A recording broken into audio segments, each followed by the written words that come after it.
Bonjour les amis depuis le magasin Bibi Bike à Toulouse. Ben écoutez, aujourd'hui, cas pratique, un vélo qu'on m'a amené, un client m'a amené ce vélo. Et voilà, un VTT assez ancien sur lequel il a voulu le transformer un peu en mode, je dirais gravel, je sais pas, avec un monoplateau, un peu VTT moderne on va dire, pardon, là j'utilise le gravel tout le temps, voilà, je suis obsédé par le gravel maintenant, c'est la folie, sauvez-moi.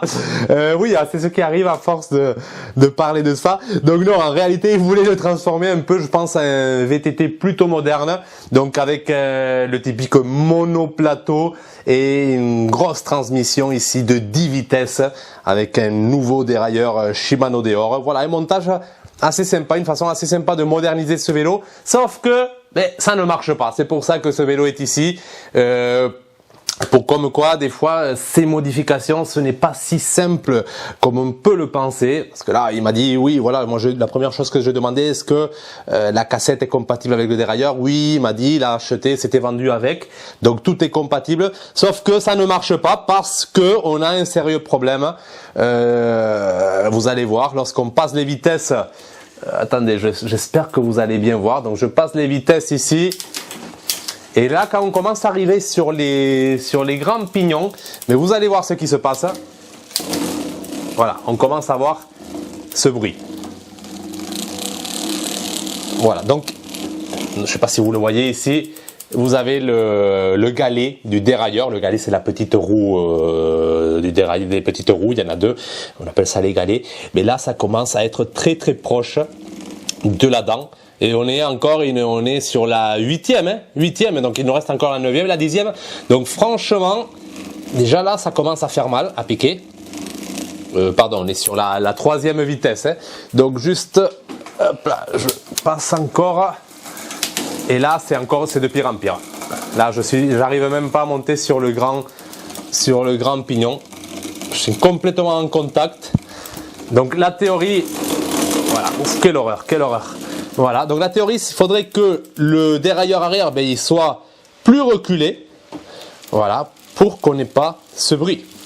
Le problème, c'est que lorsqu'on le fait, je pourrais ajuster ici la patte. Donc je vais ici régler cette patte, je tire un peu vers l'arrière pour éloigner le galet. Mais là, problème, dès que je recule trop, si je monte encore, c'est pareil, j'ai le même problème. Et si je recule trop encore, attendez, vous allez voir. Et là, ça va être... Allez, on va monter comme ça. Bon, là, c'est un peu mieux. Ça fait du bruit encore. Mais bon, au moins, on peut monter sur le 2e pignon. Mais là, en descendant, si je descends, je ne sais pas si vous allez le voir. Voilà, donc là, j'ai... attendez, j'essaie de montrer. Est-ce que là, on le voit? Voilà, ici. Donc, j'ai contact entre la dent et le dérailleur, donc ça vient frotter. Si je tire trop en arrière, ça vient frotter.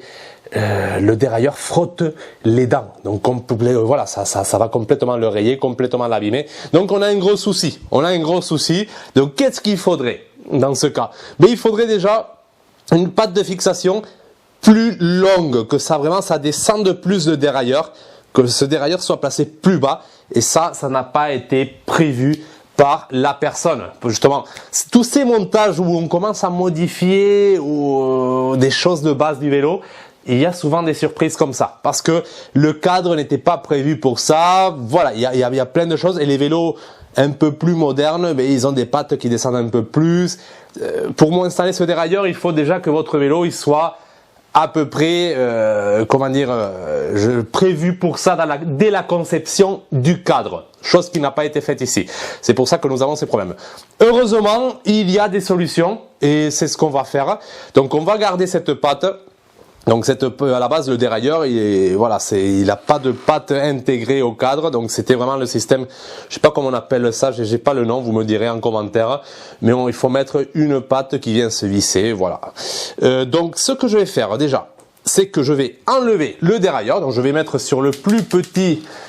Attendez, il faut que je revienne à la position initiale, voilà, pour que ça puisse descendre, sinon ça frotte. Et oui, ça passe vraiment à côté. Je sais pas si vous le voyez ici. Mais mon dérailleur, attendez, je me pose en position avec la caméra.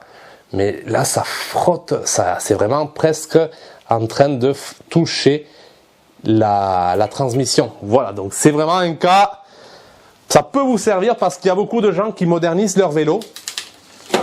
Et franchement, c'est pas mal. Il a mis des poignées assez sympas, type cork, en liège, on dirait. Et non, le style est sympa. Il a mis des nouveaux pneus. Voilà, il y avait une belle démarche de sauver un vélo, sauver un vieux VTT. Et franchement, c'est bien. Et je pense qu'on va essayer de trouver une solution. Donc déjà, je dévisse le dérailleur. Voilà, je l'enlève. Voilà, je vérifie qu'on voit bien, d'accord. Et là, on a accès à cette patte. Il existe des extensions. J'en ai ici une. Voilà, voilà, moi j'ai une de la marque Sunrace. Ça s'appelle, pour ceux qui veulent chercher, Rear Derailleur Extended Link. Je vous le mets ici. Je ne sais pas si vous le verrez bien. Voilà, donc vous pouvez commander cette pièce.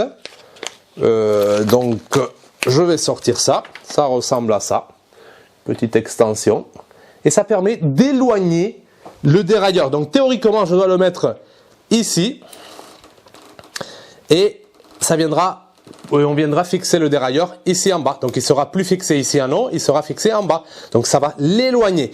Le problème, j'avais déjà essayé avant de tourner la vidéo, et je me suis dit, voilà, ça marche pas. C'est pas compatible avec cette patte parce que j'arrive pas à visser le trou exactement là où il faut. Donc déjà j'ai un problème avec ça, donc je serai obligé de remplacer cette patte. Heureusement j'avais en stock,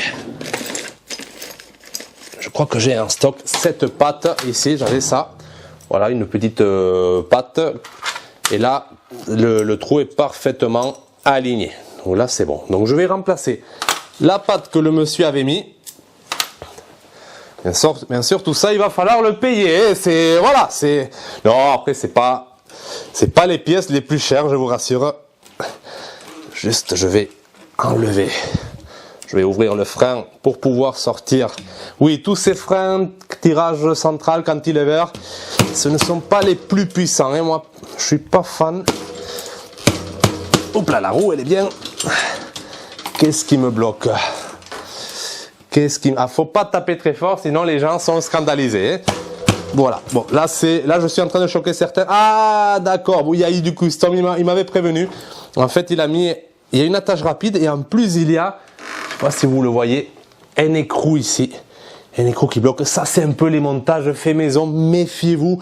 Moi, j'aime pas, hein. Quand je vois des vélos comme ça avec des modifications faites par les particuliers, ça me fait peur. Vraiment, on ne sait jamais à quoi s'attendre. Et là, la preuve.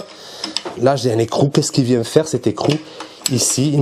Après, il m'avait indiqué qu'il y a eu un ami qui avait fait une débrouille. Voilà, les débrouilles des copains. Faut se méfier. Voilà, là, ça sort. J'espère que personne n'est choqué parce que j'ai cogné un peu. Voilà, les amis, tranquille. Voilà. Allez, donc je vais enlever cette patte. Allez, je ne sais pas si vous avez aimé la dernière vidéo. Donc voilà, je profite de l'instant. Allez, donc je vais enlever cette patte. Qu'est-ce qui se passe? Voilà, c'est bon, elle est sortie. Ouf, j'ai peur là. Là, chaque chose que je fais, j'ai peur. J'ai peur qu'il y ait une surprise, une incompatibilité. J'ai peur de votre jugement, les amis. J'ai peur, je me dis, qu'est-ce qu'ils vont me dire encore? Qu'est-ce qu'ils vont me dire? Allez, donc on serre. Voilà, juste je vais, parfait, donc ça c'est bon. Donc je remets ma roue. Donc là on a remplacé la patte. Et en plus pour mettre cette cassette, ben, il a fallu, je pense que c'est, oui, il a fait des modifications sur la roue. Du coup, il faut écarter un peu le cadre, voilà, un petit peu, là, ça va, c'est pas dramatique, ça aurait pu être pire. Par contre, je sais pas qu'est-ce qui fait cet écrou ici, ça me perturbe, parce que du coup, est-ce que c'est une attache, je sais plus si c'est une attache rapide ou pas, je sais plus quoi faire avec ça. C'est dingue. Alors, il faut que je visse. C'est un peu particulier. Et oui, et là, le fait de démonter, ça a repris du jeu, effectivement. Voilà, un montage bizarre. Hein. Bon, ça on le verra plus tard. Déjà, on va se concentrer. Des fois, vraiment, des fois, on pourrait se dire, je refuse ce genre de réparation. Et des fois, je pense que je devrais refuser. Parce que quand on voit ces modifications, la plupart du temps, il y a des choses, mais vous ne pouvez pas imaginer ce qu'on voit. Donc là, je vais monter ma patte. L'extension de patte. Voilà. Donc je la place. Voilà, on va essayer plusieurs combinaisons, plusieurs angles, jusqu'à trouver le bon et après on sera vraiment à fond. Donc là, pareil, j'installe mon dérailleur et on va voir si déjà au moins on a un meilleur résultat.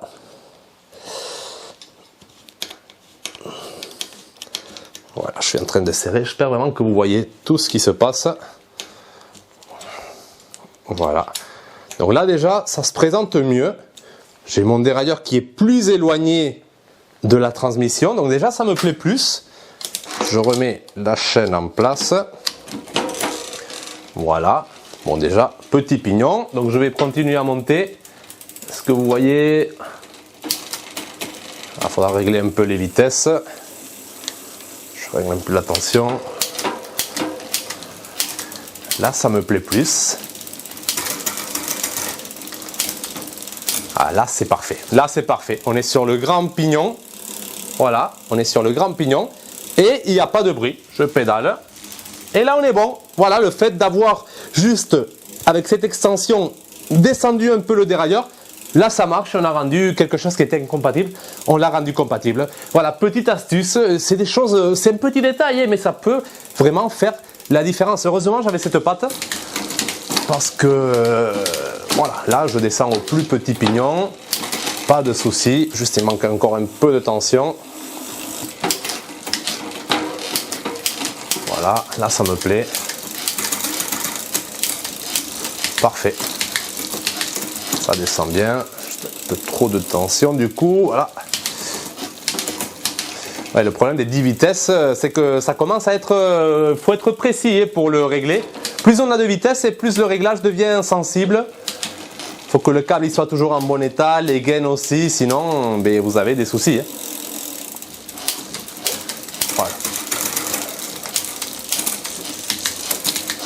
Voilà. Ah, c'est vraiment millimétrique. Hein. Et avec le 12, et là on parle du 13 vitesses chez Campagnolo, qui ont sorti un groupe 13 vitesses pour le gravel. Hein. Donc là, vous imaginez la chaîne, comment elle doit être fine, fragile du coup, et la précision du réglage. Là, quand on commence à avoir autant de vitesse, je dirais que le groupe électronique s'impose. Hein. Mais bon, voilà, donc là c'est bon, là on a un bon passage de vitesse, donc on a résolu le problème. Bon, maintenant je vais m'occuper de cette roue, c'est un cas, je vais pas vous montrer ça parce que c'est du bricolage, donc je pense que ça va pas être quelque chose qui va vous intéresser. En tout cas, l'objectif de cette vidéo, la mission, elle est accomplie, on a un système qui marche juste avec une petite extension. Voilà les amis, prenez soin de vous et moi je vous dis à bientôt, ciao!